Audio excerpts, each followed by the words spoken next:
Your success depends upon how much you can influence people. For this very reason, especially at work, everybody is trying to gain more power and influence. Whether it's your boss, your colleagues, or your managers, everybody is running for that power.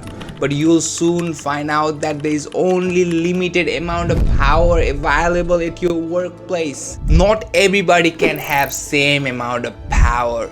If they did, the meaning of power will be useless. It will become the norm, the baseline. But instead, power should be an exception. Only for those who has ability to understand it, the ability to control it, not to the mediocrity of everybody. So what you need to do is be on the side where there is power, the right side of the spectrum, while trying to convince everybody else to be on the other side, the side of powerlessness. The less people on the side of power, the more powerful your influence will look like. The more spectacular you will be seen to the world. Today, I will tell you 3 strategies that will help you be on the right side of the power.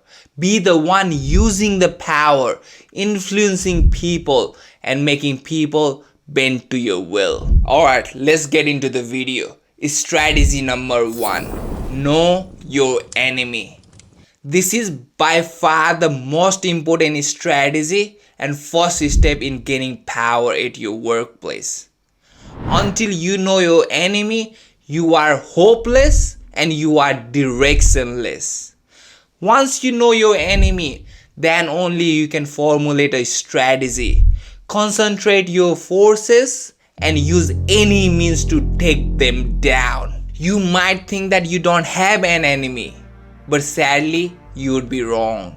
Everybody has an enemy. And the number one enemy at your workplace in this case is the person who currently holds the power that you want. It might be your supervisor, your manager, or your boss. It doesn't matter.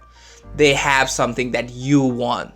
And it's time to challenge the status quo. But you have to be very subtle about your intentions. You can never let them find out about your true intentions. But at the same time, finding everything about them, what their true motives are, what they generally think about other people, who do they like, who do they don't like, and why, what makes them insecure, what makes them happy, what makes their ego boost. Any information that you can gather about your enemy can be utilized to your advantage. Now, it is not as simple as asking them, because people lie. Any person on the status of power knows this strategy.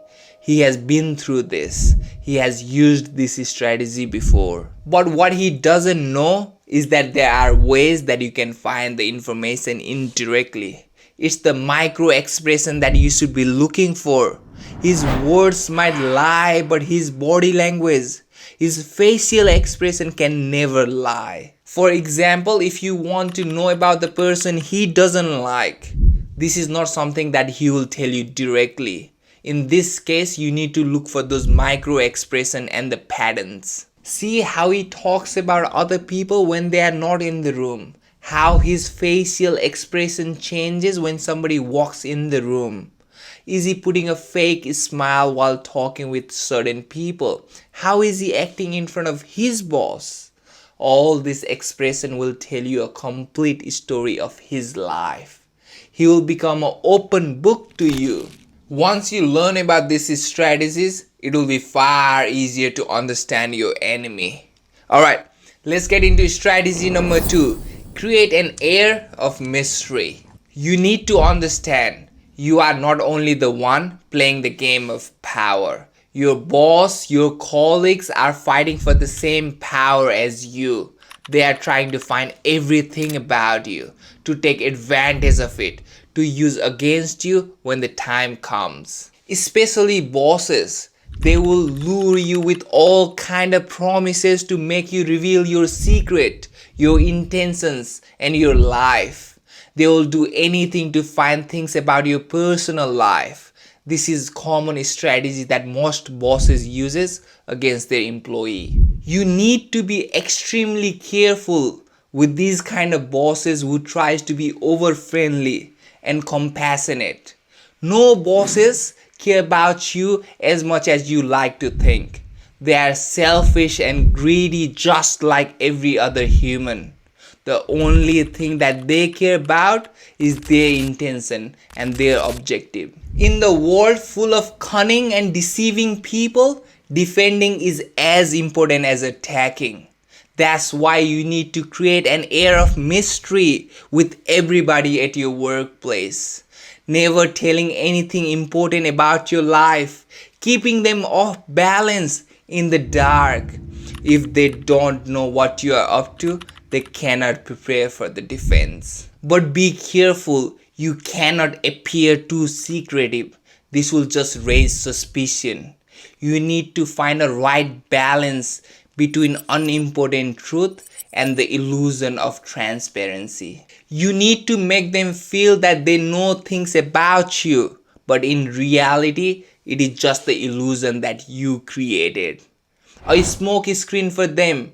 By the time they realize it, it will be too late. Before we talk about strategy number 3, can you please give a quick subscribe if you are finding this video useful? Alright, let's talk about strategy number 3, building sacrificial alliances. If you are seeking power, you need people to help you. You cannot do this alone. It is too dangerous. You will become an easy target for people. In order to avoid this, build an alliance. People who will help you reach your goal. People who you can use at the end. A sacrificial goat. Build these alliances not on generosity or good deeds. They will just find a way to ignore you. But rather, build it on their self-interest and their needs. Promise them something great. Tell them what is in it for them. If needs to be, emphasize it out of the proportion. The alliances built on mutual need will last far longer than alliances built on something else. But always remember that no alliances is permanent. Even best of your best ally, there will be time when your alliances will need to come to an end, when you will need to sacrifice them, when you will need to betray them for greater cause. At that time, do it without hesitation. One sharp blow, one killer strike without hesitation, so that they cannot revenge you later. Always be the first one to betray.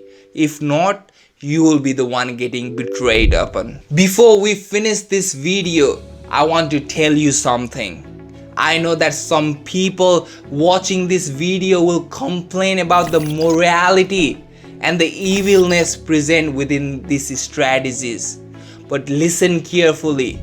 These are the same people who don't want you to know about these strategies. They are master at this game. They are already using these strategies in their life. They want you to stay powerless while accumulating everything for themselves. So what I want you to do is learn these strategies and don't tell anybody about it. Don't talk about it. Don't argue about it with anybody. Leave your morality aside and just use it. See what happens. You have nothing to lose but everything to gain.